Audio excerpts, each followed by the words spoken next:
So I am going to let David open it up. And David, if you would like to have some opening comments and then also introduce our guest speaker for the evening, that would be great. Well, thank you, Julie. Welcome everyone to the May Zoom and Tell. Our speaker or our host with all the knowledge this evening is Norman Woodson from the Houston area. Normally, Norman he's not able to attend our Zoom and Tell programs because the Houston Glass Club has their meeting on the exact same night of Zoom and Tell. So we adjusted our meeting just so Norman could share his expertise on cruets, oils and vinegars and the like. So I just want to thank Norman for graciously taking time. And I know putting one of these together does take a little bit of time. So I appreciate that, Norman. And Joey, at the end, I will just give everyone's a heads up on what's coming up in June. And I'll bid everyone adieu. So let's go ahead and let Norman take it away. Okay, before we let Norm start, I'm going to mute everyone. And then Norm, if you can just unmute yourself, that will give you the floor. Okay. Okay. I'm Norm Woodson, as David said, and thank you everybody for welcoming me. I appreciate it. I am the president of the Houston Glass Club and would love to have you come in August to our show as well. Brady and I have been collecting glassware for approximately 30 years. We started out collecting Pyrex, believe it or not, and quickly graduated after about 30 Pyrex bowl sets to smaller and lighter pieces. And at that time, I was kind of intrigued by the fact that manufacturers created complete table sets of patterns, which included cruet, salt and pepper shakers, ketchup, mayo, toothpicks, and you can really tell what the pattern is based on those individual pieces. Plus, they were smaller, and I could display a lot more in my display cases than I could when I collected Pyrex. So that led to me getting overwhelming numbers and examples of many patterns, and some of which I can't even remember their names anymore, unfortunately. And since those early days, my taste, as always, has evolved, but I've never sold my Cruet set, much to Brady's dismay. So we have a big collection in one of the cases. From a descriptive standpoint, Cruets are small, narrow-necked, decanter-like bottles with or without handles and are used to serve oil and vinegar and seasonings. They originated in the 1700s, and the name came from the French word cru, which stands for pot, and the English word crock, which is container. Most often they were used in church services for wine and water, which I seem to remember from my altar boy days. And over time, they became more popular, and today there are approximately 1,500 different types of patterned glass, and nearly all had some form of cruet or oil and vinegar bottles. One thing I've noted about Cruets is the authors of many of the Cruet reference books did a really good job, or maybe pretty good job, of documenting and identifying the various companies and patterns of Cruet, syrups, toothpicks, which in many cases has helped me to identify a lot of obscure patterns and the companies that made them during my formative collecting years. And since I'm in the business of buying and selling, I do still buy Cruets, and I noticed that customers still buy Cruets, maybe not always to add to their collections, but rather to use in table settings. And we have a home in a very Victorian style city, which is Galveston. And that's why I probably noticed they like to put table settings that are vintage in their home on their table with candelabras and beautiful vases. So that's one of the reasons we love having a place there. Some of the things that tell us the value of Cruets, of course, are demand and supply, quality and condition, the correct stopper, which if you don't know about the Cruets, better do a little research in case the stopper is wrong. And colors, of course, are more desirable. And etchings and embossed patterns are more desirable. One of the things I noted, and I'm not going to go over all of this, is there are 14 different shapes that were noted in the reference books that I looked at. Some of them are called, like teepee is one of the shape, like a teepee for an Indian teepee. And what falls into that type of pattern is caprice, for example, has a style teepee type cruet. Then there is inverted goblet, which is, if you flip it over, it looks like a glass upside down. And that is the most common pattern. Then there's pedestal, which are basically footed cruets. And there's many different examples. In the Cambridge line, and all different glass companies have examples. Then there are those that are irregular and don't fit any type of pattern. They're just different. And I think Nautilus kind of falls in that, as well as like number 3400 ball line would fall into that pattern. And then paneled sides, and then which are basically flat sided. And then melon sliced was another one. And I'm not going to go through all 14 because it gets a little overwhelming. But I'm going to go directly into some examples from my collection, if that's okay. And this is where we're going to share the screen.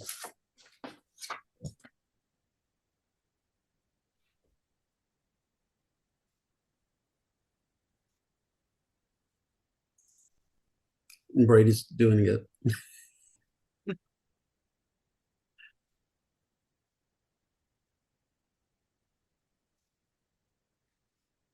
Okay, can they see? Can you see it, Julie? Not yet.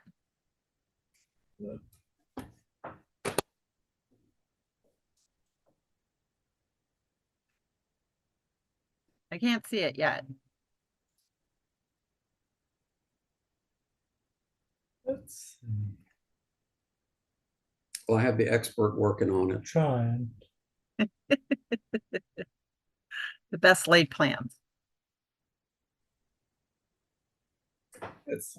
I'm used to the Teams calls, so this is just a little different.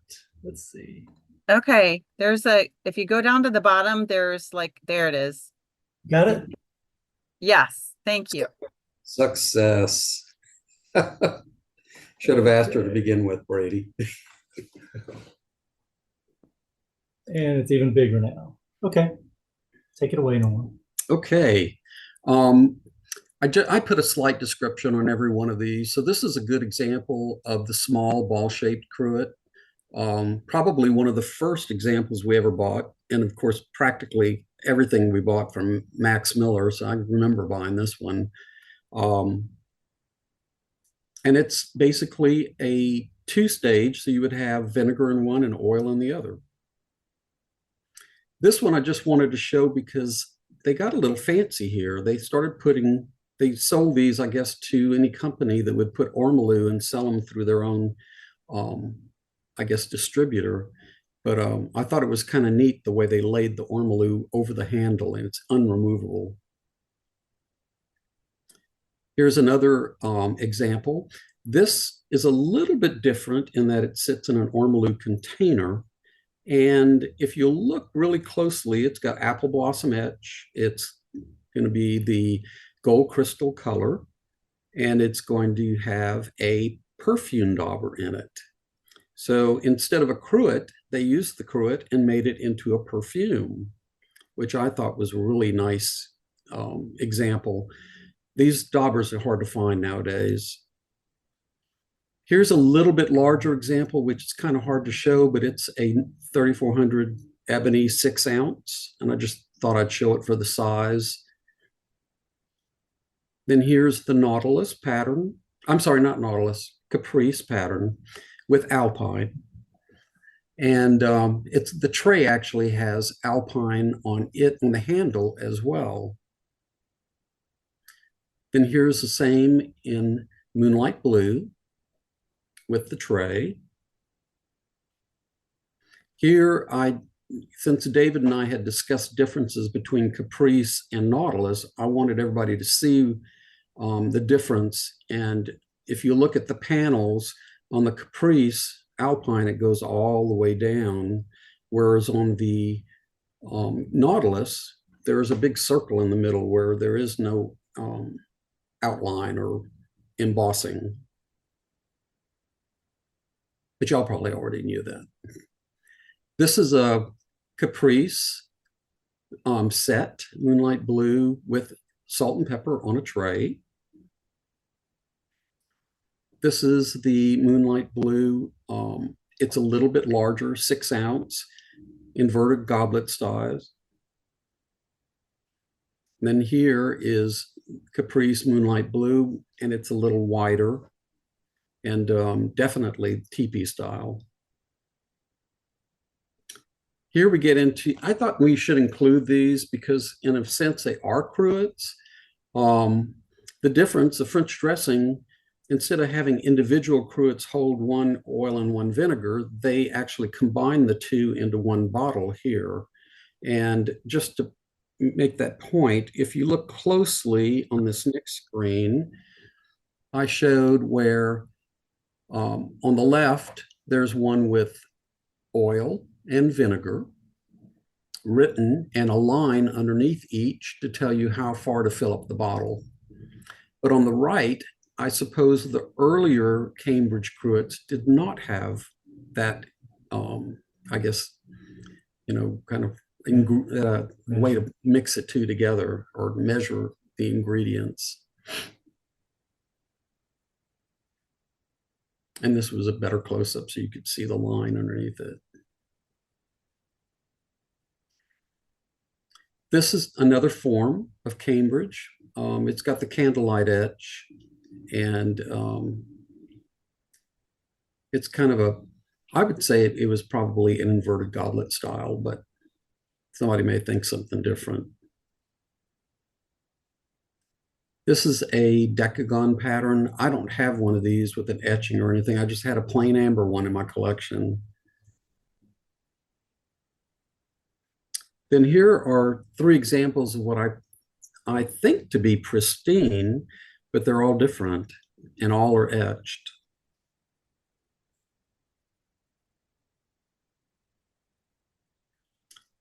This one is Chantilly etch, sterling footed and sterling on the lid, and it's a French dressing, and it has the oil and vinegar line as well.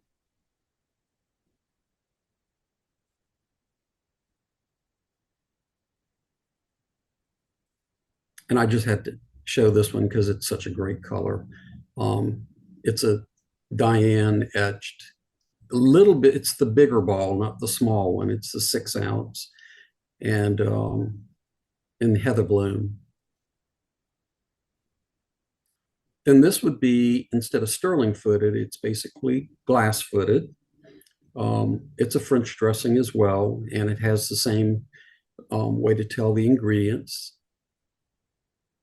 And here's a different style. This is a dark emerald, 3400, 161 footed. And now we're getting into other glass companies. Hopefully you'll appreciate this one. This is one of my favorite patterns. It's called Ipswich, and it came in 4 or 5 different colors, but the Cruet only came in 3 colors that I'm aware of: Crystal, Sahara, and Moongleam. This is another Heisey Cruet. It's called Stanhope, and the little red handle screws into that opening. And this is the Heisey Zircon Saturn Cruet. Very unusual color, made for a very short window of time. And this is a hard to find one. It's the Heisey Moongleam Old Sandwich Cruet. And then this is Fostoria. I'm sure you recognize Baroque. And of course, our Imperial Candlewick, a lot of that around. And this is also candlewick, one which you very seldom see and hard to recognize because it doesn't have the candlewick little nodules going around it, but it is the oil vinegar, and it has embossed on the exterior oil and vinegar. This is New Martinsville Ruby Red Radiance pattern. This is New Martinsville. It's a Rubina colored Janus pattern. This is Westmoreland Ruby Red English Hobnail. And Tiffin didn't do very many Cruets, but the few they did were very early. This is an early Tiffin example of a Cruet. I don't have one that has any popular etchings, but I wanted to show you one with two colors. And then the next one is a Tiffin Cruet as well.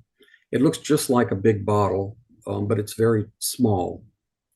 And it's the classic etch, which is a really great etch. So very popular. And this is the end. Well, thank you. That was very informative. I love some of the different, I really like the examples that you provided in all the different colors. And thank you so for many the, more, Julie. yes.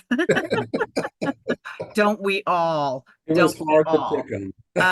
But I'm glad that you showed the two side by side with the Nautilus and the Caprice, because I guess I was a novice and I didn't really ever look at them side by side. I don't have those pieces in my collection, but you certainly showed the Chantilly one, which I do have. So thank you for that.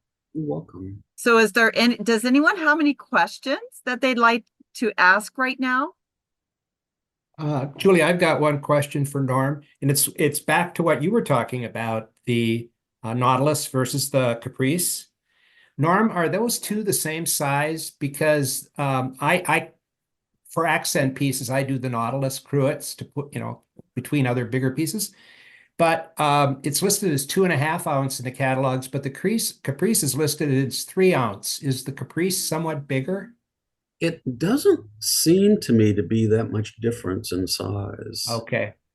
I've also wondered if they just didn't use the same mold, because it's a little hard to know when they discontinued Nautilus. It was in the 30s, and Caprice was introduced in 36. What do you think, David? I've always thought they were the same mold, but I don't have two to compare. I have the Caprice one. I've never compared it next to the Nautilus one, but it would simply be they would just need to add a few more swirls to that plain part on the Nautilus pattern, and that would be the Caprice pattern. I didn't notice any difference when I put them side by side. If you look at them straight on, the Caprice is wider and the Nautilus is narrower. There you go. They blew on it a little harder. Picked up a 1/2 ounce. Yep. Yeah, it'd be about a 1/2 ounce difference. But it could still be the same mold, don't you think, Gwinnell?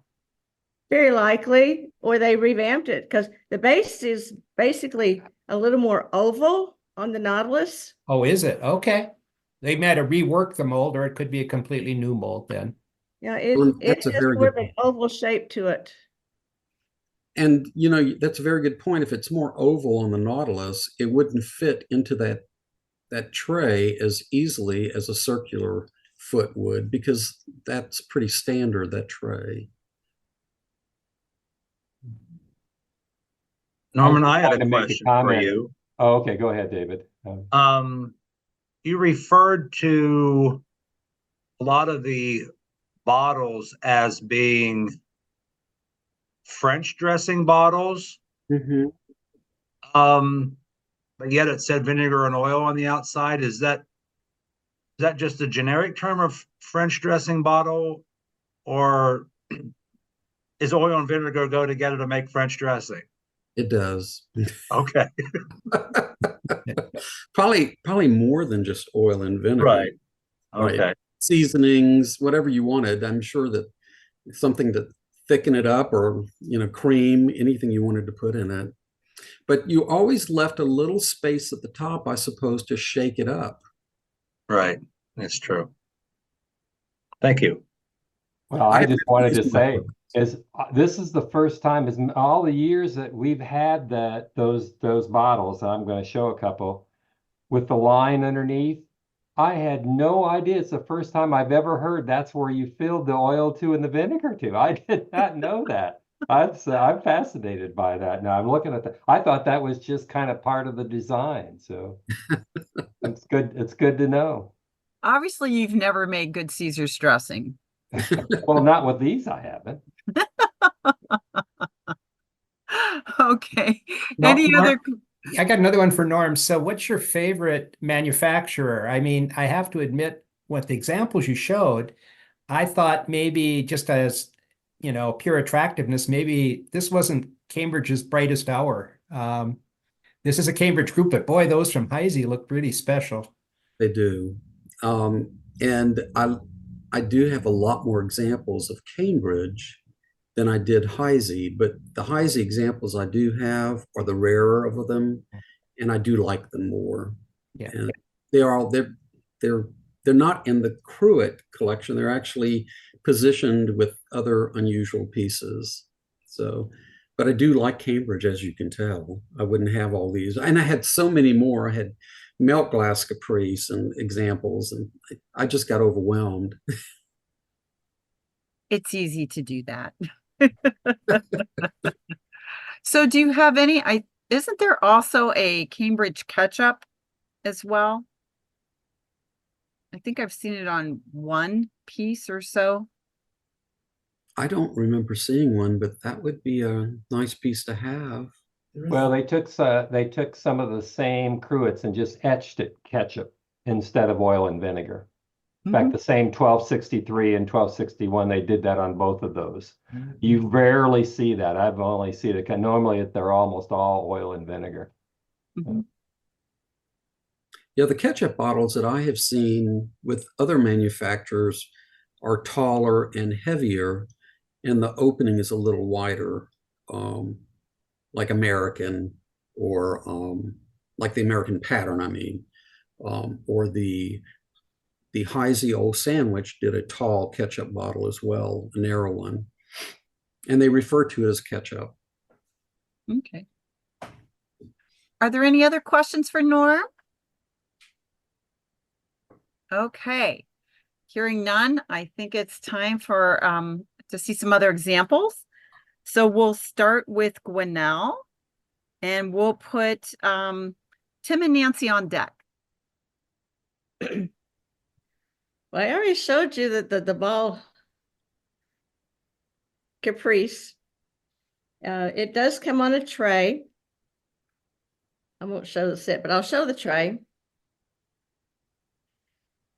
And Norm showed the 3400 line, but I'll show the tray on that one because in the catalog listing, they have the tray. It looks almost identical, but if you look at the base, it's substantially taller and it is heavier, but the design is still the same.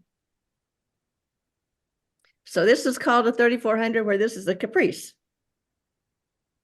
which they interchanged everything. And in the Nautilus, you find it on the Caprice tray occasionally, but you find it more on this tray. The top kind of has part of the Caprice pattern, but it's got a different handle on it. Gwinnell, are the indentations oval then? They are, yes. That's what I thought. Yeah. They're just slightly, not as much as it is on the base, but they still rotate around, but they fit better than they do on the Caprice. But they are a little oval. And then the two TPs and Caprice, one plain, one alpine, one narrow, one fatter. They're still 3 ounces each. And the cylinder, the Caprice Alpine. Pull that back just a little bit, Gwinnell. There you go. And that is the 6 ounce, I think, or 5 ounce, thereabouts. And it's got a different stopper. It's got a bigger stopper in it. And then Norm showed this one, the 1263, and this is plain with only the vinegar and oil marks on it.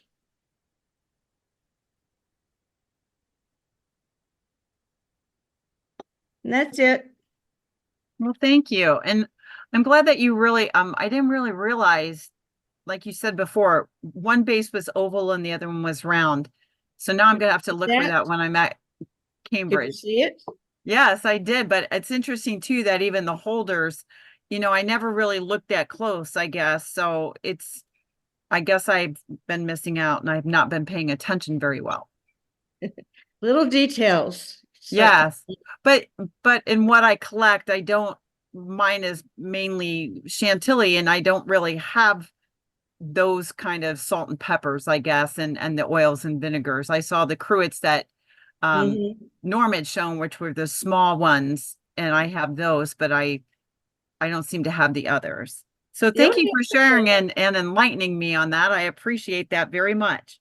There's one additional thing I've got that I need all the cruets to go with it, and that would be the castor base, which is also a tidbit tray out of the pristine line.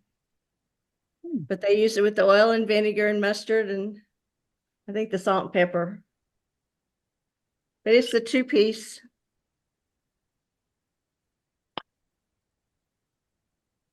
But it was interchangeable with the castor.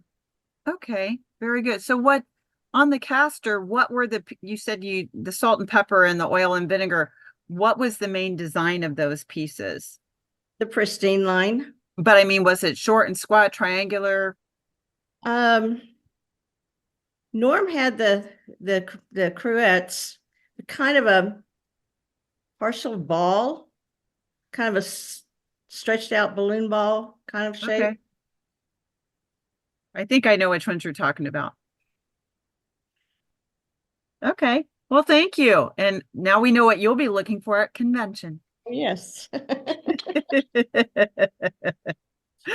Okay, next we're going over to Tim and Nancy, and let's put Mary and Jeff on deck. So Tim, did we lose him? Let me look. He's there. He just needs to unmute. There you go. I just found it. Can you see me Okay. now? Yes. Okay. Well, Gwinnell, I should have called you before before I got all our cruets out tonight. So I'm just down to 2. This is the milk glass vinegar oil. And this one is an amber.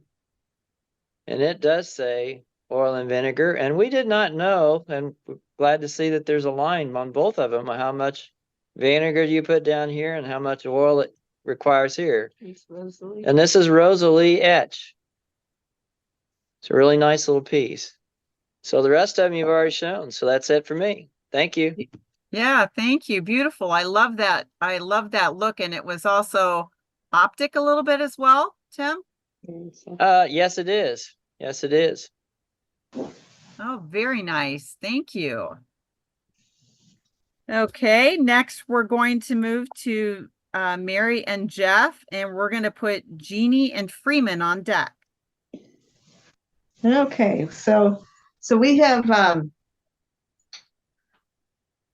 the green oil and vinegar with I think it's the 739 etch. I think if you can see that okay. I don't know how well the etch shows up.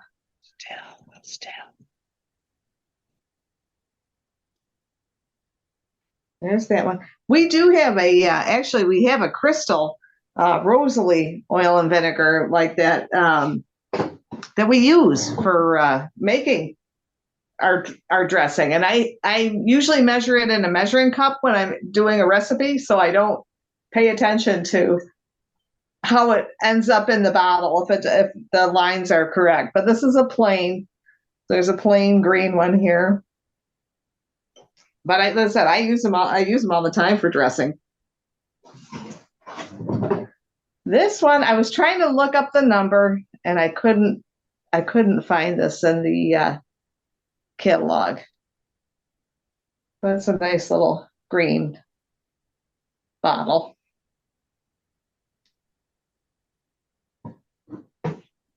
And then this one, I think it's Decagon, but it does not have a reeded handle. It's just got a plain handle. Usually you see them with the reeded. And then you saw the 3400. Norm had that one. The dark green footed. And then we had a little crystal set. We just bought these recently, found them at a flea market. So there's it's a little bit sick. And that's the only thing about buying oil and vinegars is sometimes it's hard to find them without haze in them. But there's a little 3400 set with the stoppers and the same tray that you saw earlier. And then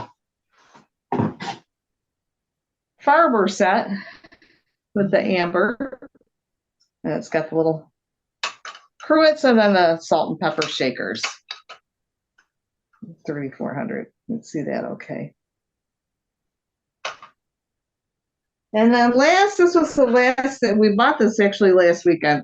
And I thought, oh, it fits. It's a little mustard jar. It's got the label on it. It's got a Cambridge label. It's got a little star cutting on it. And on the bottom, it has E.W. Edwards and Son, which I remember shopping at when we were kids. And a price sticker, which was $1.35. so that's it. Very nice. I like that you even have the sticker from Edwards on it. That's wonderful. Does anybody have any information for Mary and Jeff on the Cruet that she showed that she didn't know the number on? It was the taller green Cruet. Mary, this is David. In just a moment. The green Cruet that you showed earlier, it shows up in the 27-29 catalog, I think, and I believe it's a decanter and not an oil and vinegar. That is my belief. Not that one, the one that had the pointy stopper at the top.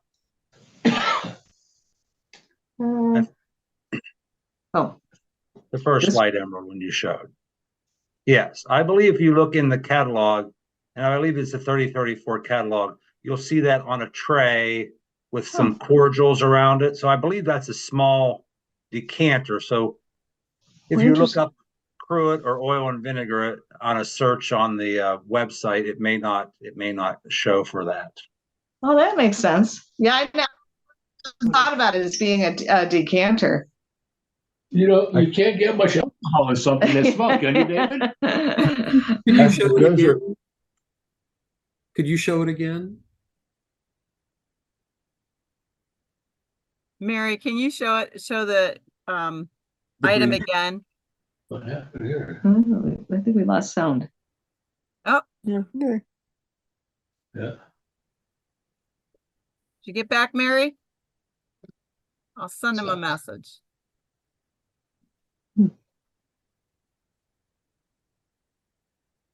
Mary, can you hear us? Yeah, I think we lost sound here. So, David, you don't think that's the modern line? Yeah, we lost sound. No, I don't believe so. I believe that predates that. Okay. It looked taller. It's hard to tell in the picture. I had a pink Julie, I one don't know. Can you show the a decanter? couple years ago, and Here it is. Oh, I see Okay. it. I saw it. The one in the book has a handle on it, and it is a little shorter. Okay. Yeah, that would probably be fine. I'm going to send her a chat. She said it has a handle and it's a little shorter. That's weird. The one in the book is. I don't have an example of it. The modern. Taylor didn't die. No, Taylor didn't die, just the sound. Okay, I just sent her a text to follow up. I know they're having problems hearing.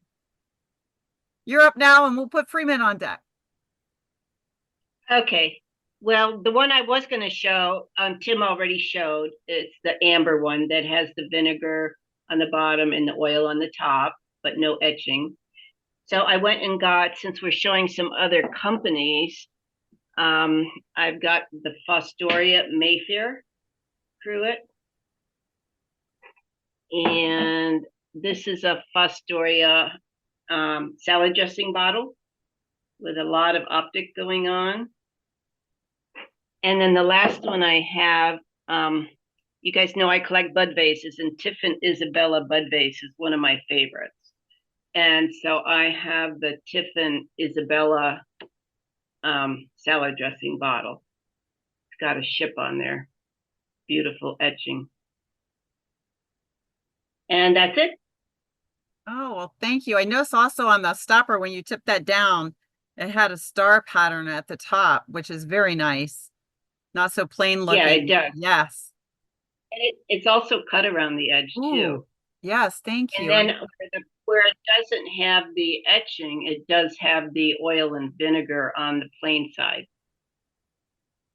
But no line where the oil is, just the line for the vinegar. Yeah, you're right. Yeah. I guess they assume you need to leave a little room, and didn't want to make it exact. No, But beautiful it's the bottle. etching. Really beautiful etching. Oh, very I nice. love And that. It's one of the two-part etchings, I guess they call them. yeah. So now, is your amber also optic, or is it just plain?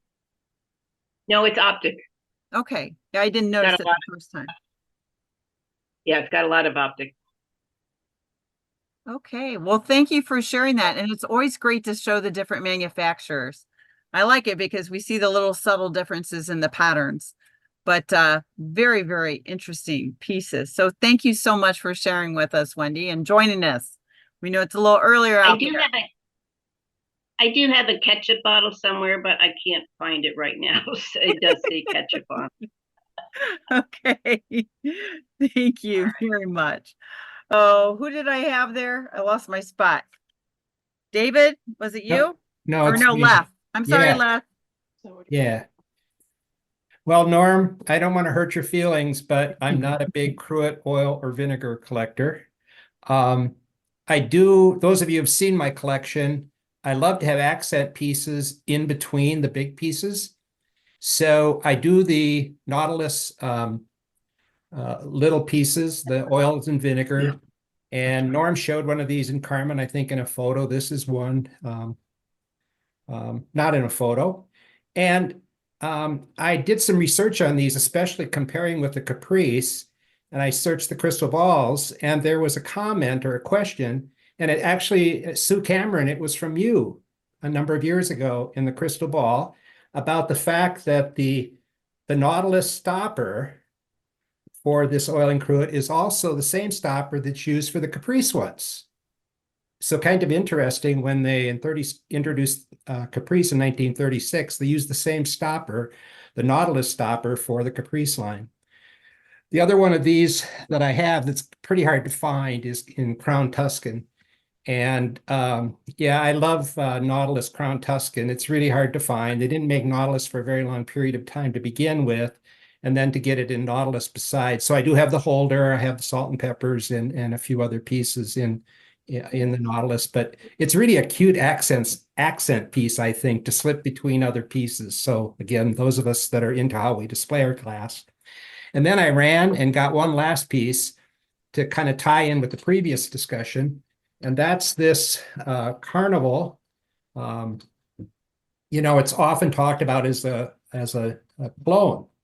And it's got a stopper, but I thought, it's probably also a Cruet. It seems like it's a little bit big for a Cruet, but not really big. So it's a bit like the piece that Mary and Jeff showed. But if you go to the Cambridge reference materials, it's either a clone or a decanter. So I think it's probably the same size about as the one that Mary showed. Now, this piece, now that I got it up, and you could say it's a big Cruet. It's crystal, of course, because it's near cut, but I do like Cambridge Carnival. And usually when you see it in Carvel, it's on green. And I've got that, but this one's marigold, so it's just Carnival on crystal. And it's actually pretty hard to find in what they call marigold Carnival. So that's what I've gotten. Julie, thanks a lot. Thank you. How many ounces do you think that decanter / cologne would hold? If I was going to guess, I would say about 6 to 8 ounces. Okay. They still refer to it as a decanter. Oh. Well, there are small decanters that are 8 ounces. So yeah, thank you for that. And yes, I'm like you. I love Crown, and that is adorable little Oil shaker. and vinegar. Oil Yeah. and vinegar. Yes, it's adorable. I'm like you. I love my Crown too. So it's beautiful. Yes, I have a co-host tonight. He's being very chatty. So with that, okay, Freeman, I think you've got it. Last time I checked, I could see it clearly. Thank you, Les, again for all your great little pieces. And okay, Freeman, let's see what you got. Yep, and thank you for the clue. You know, I had the blur background turned on, and that's what was happening. But Good job, Rich. This would be the pristine 245 6-piece condiment set. Well, except the mustard is not a pristine item, but the cruet with the silver stopper, the salt and peppers, and the tray. And Norman, didn't you have a particular name for this type of a set?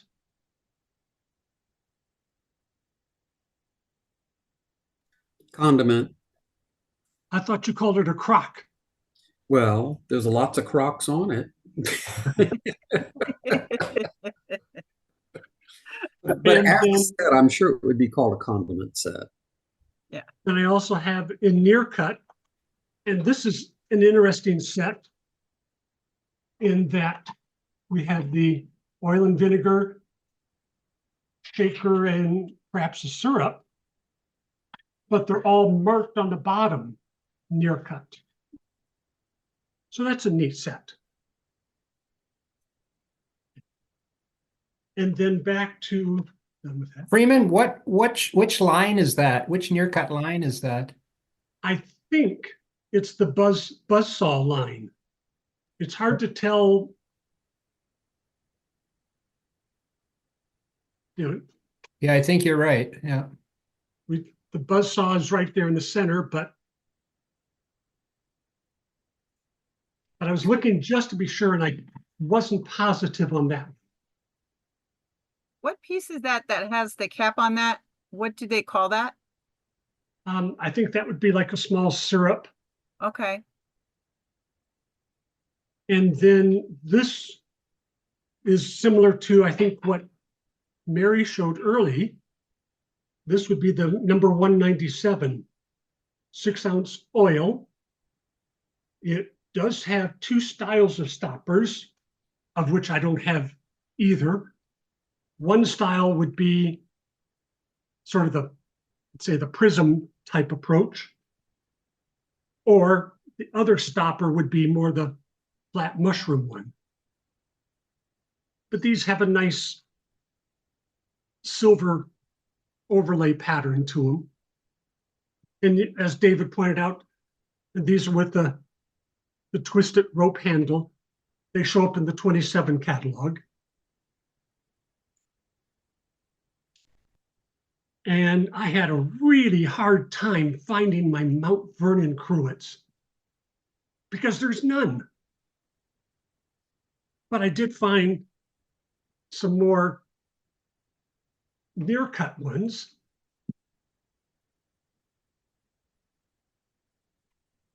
So we would have the ribbon, the star, the inverted feather, and then the sunburst, if you want the numbers. But those are all nice ones. And then going back to the other conversation about ketchup bottles,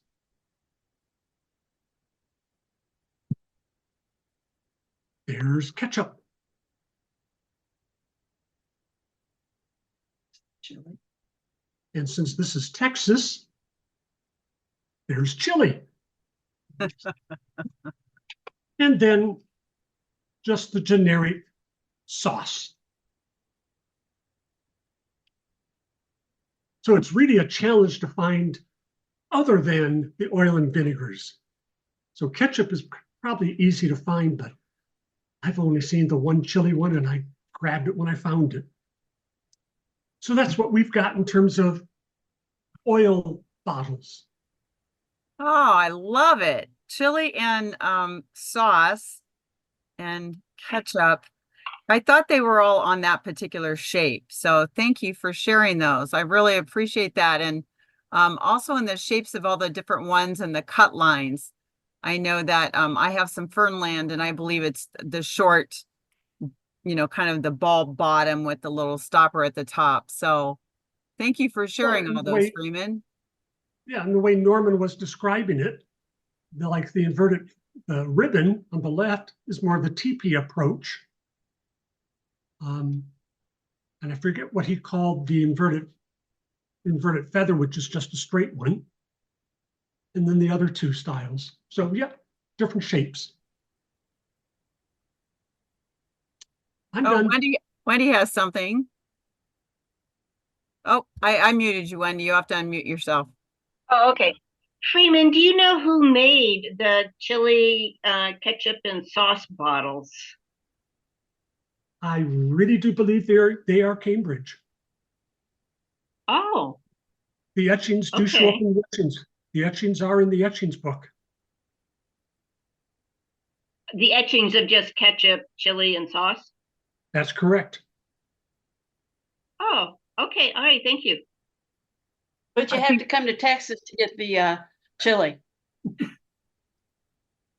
But yeah, if you've got the etchings book, in the back of the etchings book, that's where you'll find the oil and vinegar and ketchup and sauce and chili. And I think there's one or two more that I haven't found yet. Are you talking about the cataloged and uncatalogued paperback etchings books? Correct. The cataloged one. All right. Thank you. Well, in fact, I'll go pull it out and have it handy for after the next person. Oh, great. Because I was just looking for mine up there and I was looking to see if I could find mine. And it's not right here. So yeah, I'd be interested to see what the other etchings are. But thank you for sharing that, Freeman. Very, very interesting. Very interesting.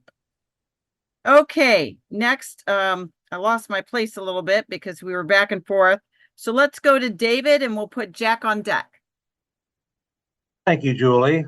I'm first going to share the image out of what they call the Smith catalog, the 1929. And I think you can see in the top row, in the very center, is the decanter that Mary showed. It's placed on a tray. And of course, it's surrounded by the very unusual sham bottom mushroom, like 2 or 3 ounce mushroom shot tumblers around it. So it's certainly not an easy decanter to find, and to put a complete set together would be a little bit tricky.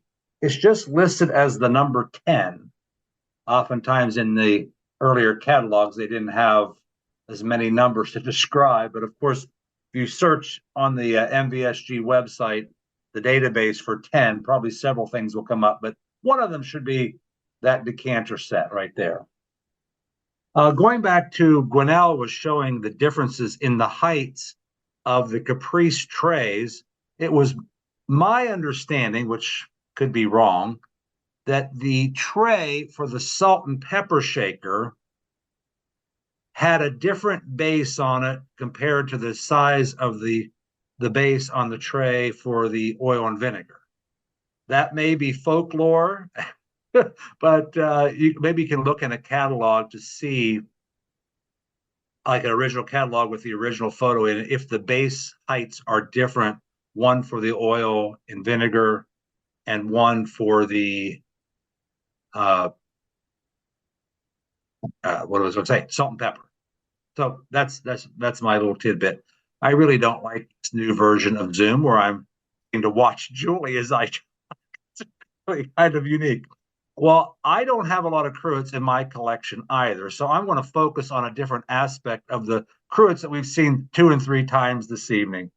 The first is this one here. This is what we refer to as the 6 ounce Caprice Cruet. But what I want to talk about is the production of the cruet and the stopper. These items are, I don't know the correct terminology, but when this was made, the worker had to pull the glass together and pinch it right here in the center. So oftentimes when you find a cruet, especially the Caprice cruets, it's a little rough right there. There's kind of a little belly button right there in the center. And that's where they pulled the glass in. When the plunger came down, obviously the plunger did not go through that hole to make this cruet. So this was upside down. The plunger came down in, and there was extra glass up here. So they probably snipped it off to a certain height and then just worked it in, and it's got like a little belly button right there. These cruets came two ways, one with a ground stopper and one with what they call a drop stopper. This is a drop stopper. It is the original finish is on the outside, and it fits right down in there. Sometimes they would do a ground stopper, which this would be frosted, and they would grind the opening, and it made for probably a more secure, airtight. This is a little wobbly in there, but you can tell from the cruet that it's never been ground, and it's about a 50-50 shot whether they've been ground or not. Now, I do have the smaller, the 101, the more teepee style. This one is an Alpine. It also has the belly button on the bottom, but this one, well, I guess it doesn't. This one doesn't have the ground-in stopper either, but sometimes they are ground in and you'll see a frosted finish. So sometimes the stoppers are ground to fit. In this case, they're just both drop stoppers. But what's kind of cool is that comes on a tray like this, and you can see that the artist, the etching department, you know, all this would have been done freehand when they painted that wax on here. And if you look at the pattern on the bottom, it's not the most perfect fit to the Caprice design. And then you can put the set together with the two cruets, and then in the center are salt and pepper shakers to match. These salt and pepper shakers are a little bit different. They made a couple versions of this. This is the straight-sided salt and pepper shaker. The one Norman showed was the one that flares out toward the bottom. So you can look for drop stoppers, you can look for ground stoppers, and it's just kind of unique how they actually made these items. There was a little bit of hand finishing to close off the bottom of the cruet.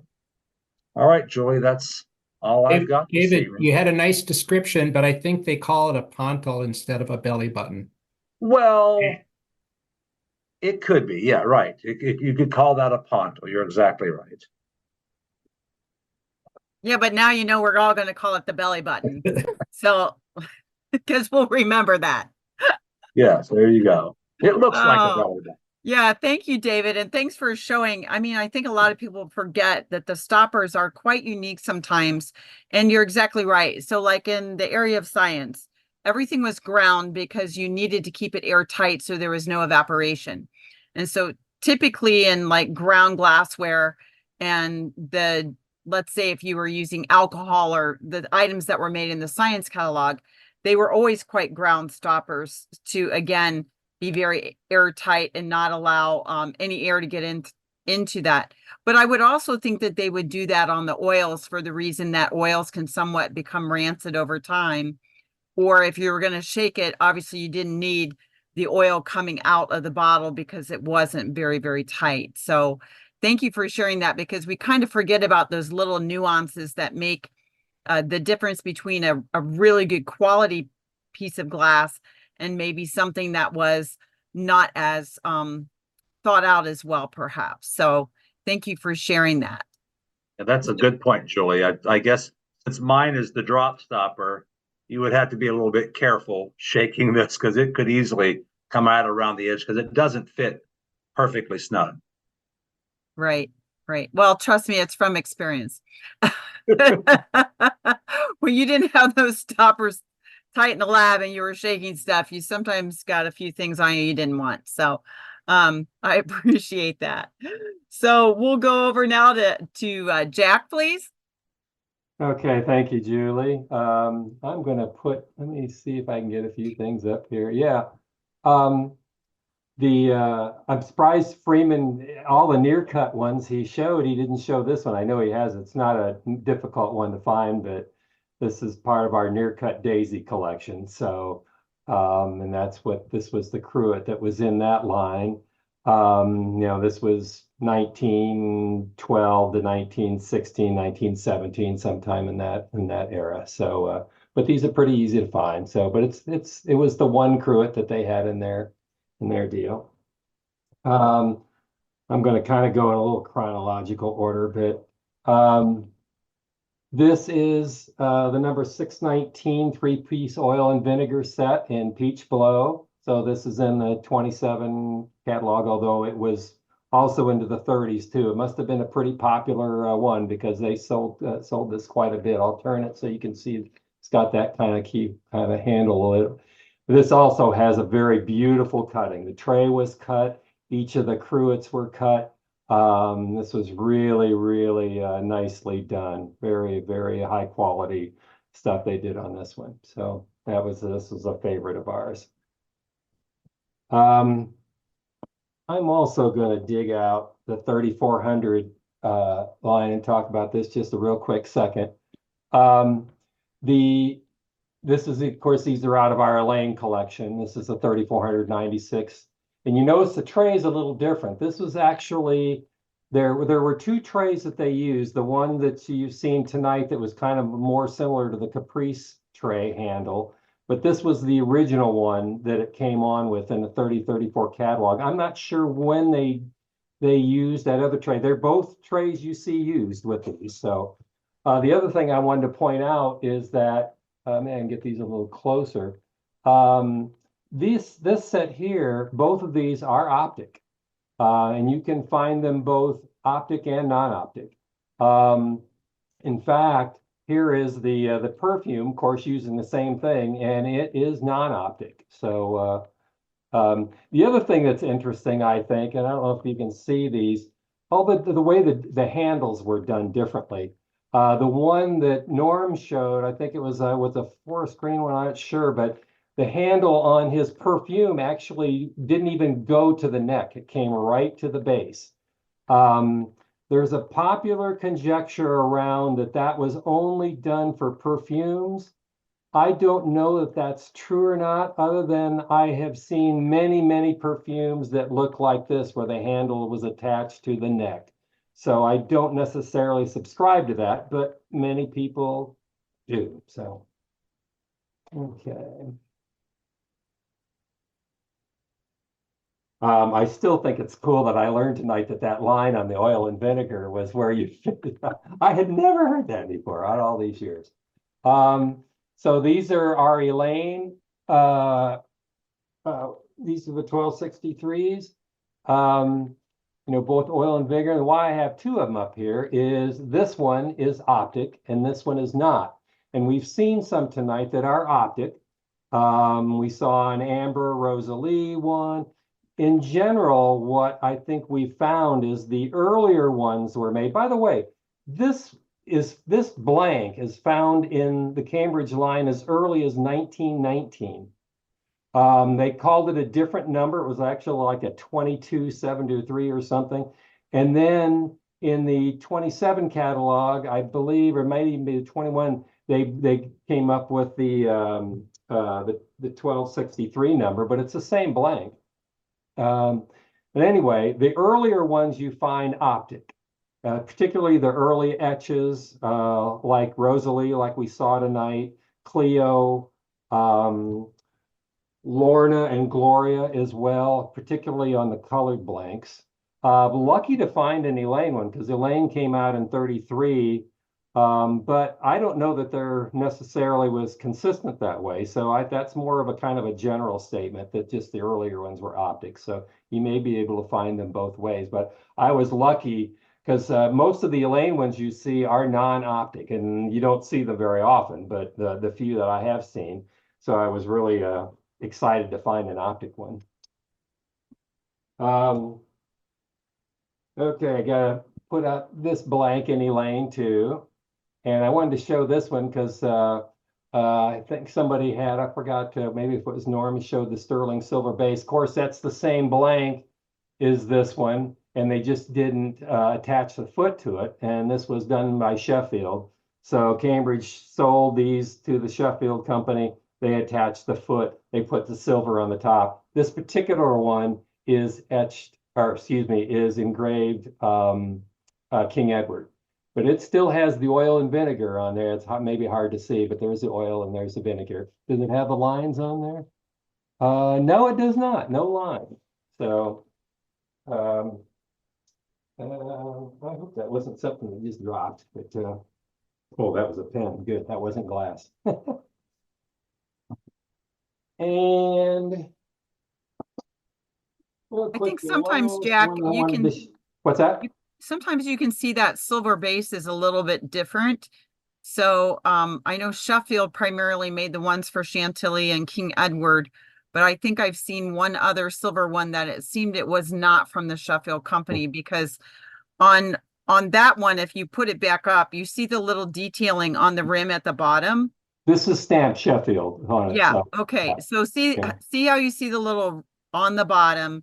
It's yeah, that like, little detail right there. The detail. I've seen some without detail. Okay. Okay. Great.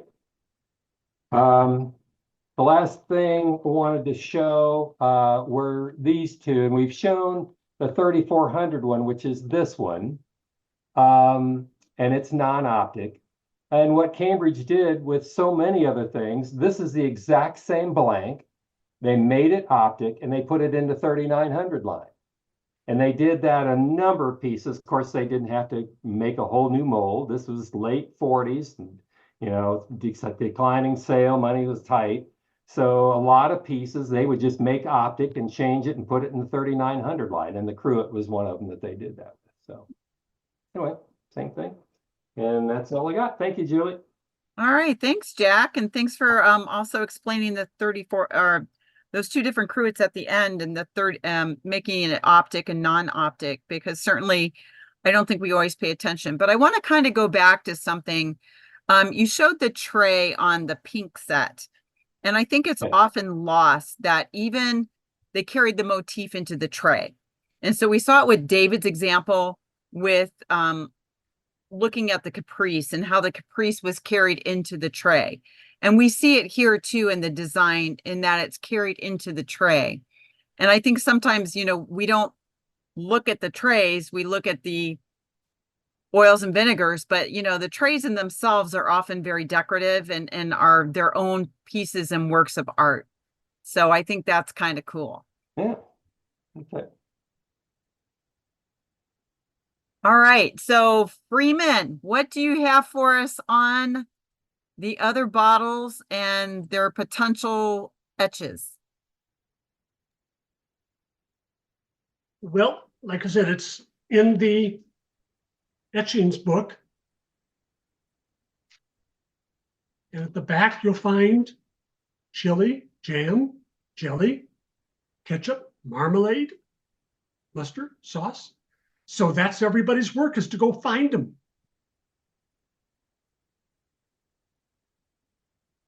I know what my new hunt is going to be. I must find a chili bottle. And there's and Well, Julie, And Wendy wants to find one too, right? Gwinnell, was that you talking? no, Julie, it's me, Jeannie. Oh, hi, There's Jeannie. there's two conventions coming up. One in June and one in July. You should be able to find one. Okay. Jelly? How do you get jelly out of one of those jars once you put it in? Well, if it's like grape jelly, it pours out.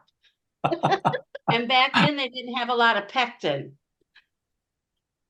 Well, that probably wasn't the jar that they put the jelly in. That's I wouldn't think they would etch that Cruet jelly. I'm surprised they don't have an etching for syrup. It has its own. Right.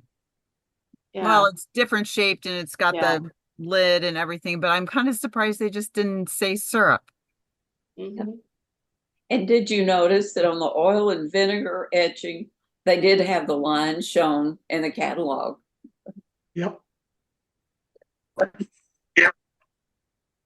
think there was a crystal ball article that talked about those etchings, and it speculated about, can you imagine finding a bottle etched chili and also etched Elaine? Well, I think if anything we've learned tonight, we're all going to take our bottles out and then we're going to add vinegar to the line and then we're going to add the oil and see how well it tastes. So, I've often made dressing, French dressing. We make that at home and things like that. But, yeah, it's interesting how we never think about where the origins of dressing come from and what those ratios are. So now I think I'm going to have to go play with my dressing bottle and see how it comes out. So we'll see. So before we leave tonight, are there any other questions, any other pieces that people would like to show tonight? I've got a couple. Oh, great. Great. My Cruet collection is very small, but it's mostly from the 49-53 time period. So I've got a daffodil Cruet. I think I forget the number. I think it's 193. It's got the drop stopper, and no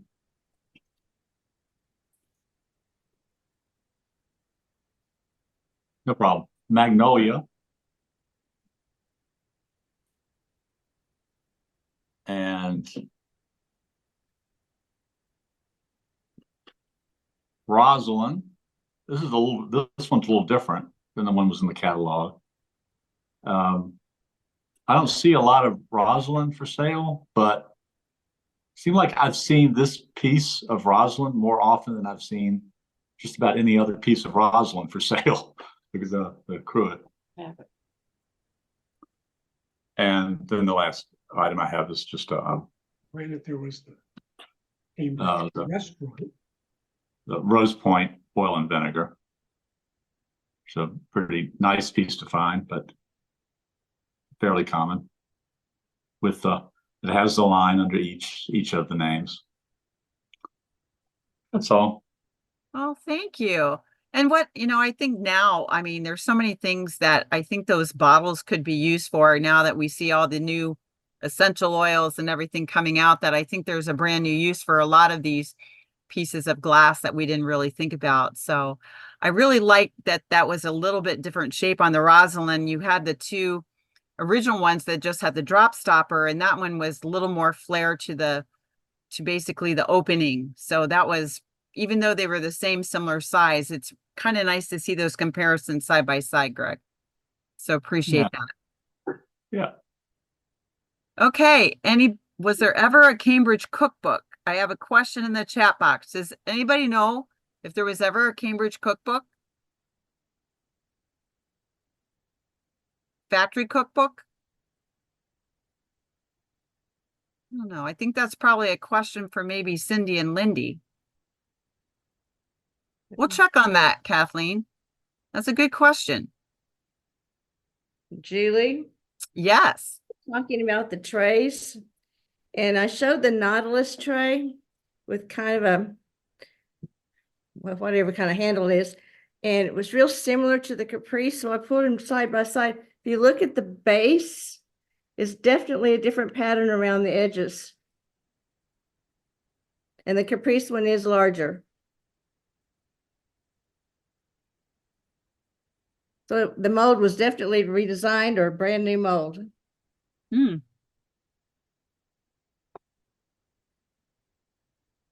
Very interesting. I'm gonna have to start looking at yeah, the trees a little trays more carefully. Let me show it again. Yes, please. Now, was it more oval in the bottom as well? On the crystal one, yes.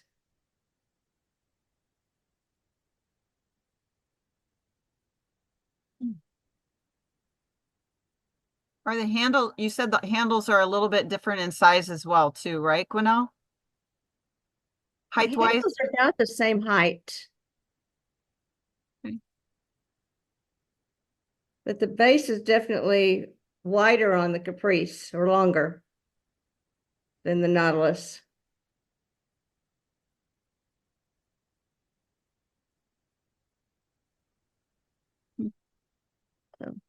Was that enough? Yes, thank you. But I think it's also lends to that shape too, because as you said, the Nautilus is thinner and the Caprice is a little more, as I would call it, bulbous for lack of better terms. But probably they had to have that extra design to balance the size of the Cruets, perhaps. Mm-hmm. Exactly.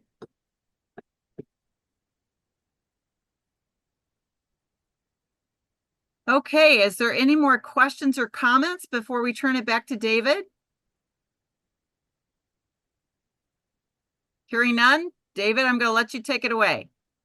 All right, thanks, Julie. And of course, thank you to Norman for all the work and time he put into putting this together. It's a topic that we don't, well, maybe we can even overlook it just a little bit. I think a lot of people discovered some things about their Cruets that maybe they didn't realize this evening because they are more of a utilitarian piece, and many of us collect more of the decorator pieces. So there are those really cool pieces that were used a lot, and as Norman mentioned, oftentimes they are cloudy on the inside when we buy them because people use them, and it's very difficult to dry them once you're cleaning them through that little tiny half-inch to quarter-inch opening at the top. So I'm sure they had issues back in the day when they were purchased, and they didn't really care if they got cloudy. They were just going to use them again the next time.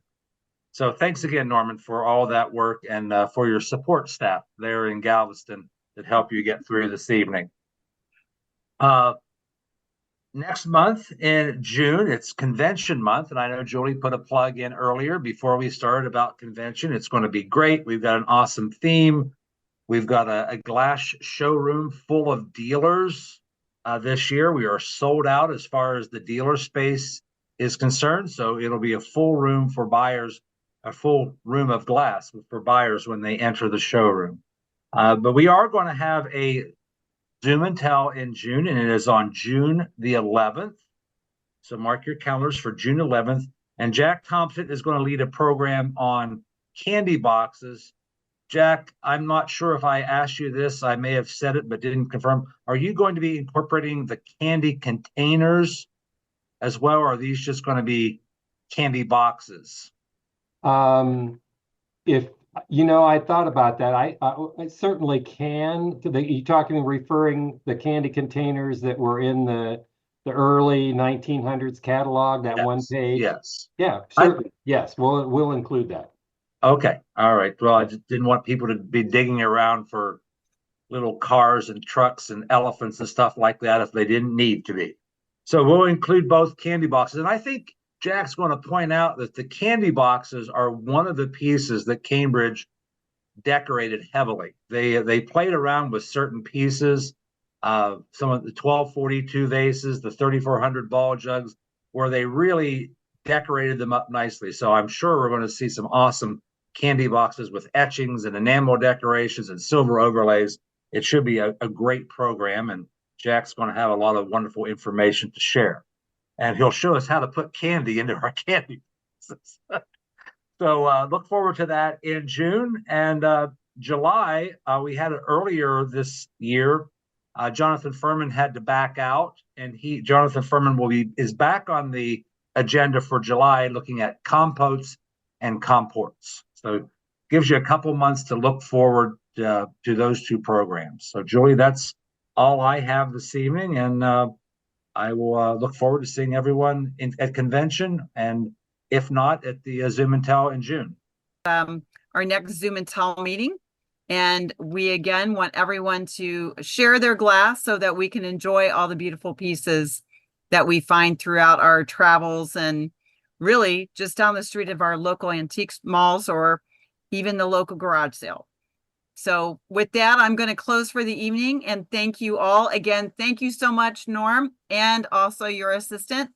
I'm sure we could have spent hours at your house looking at all the beautiful pieces that you have. And we hope that you'll join us again in the future. So with that, everyone have a good evening, and we'll see each other again in June.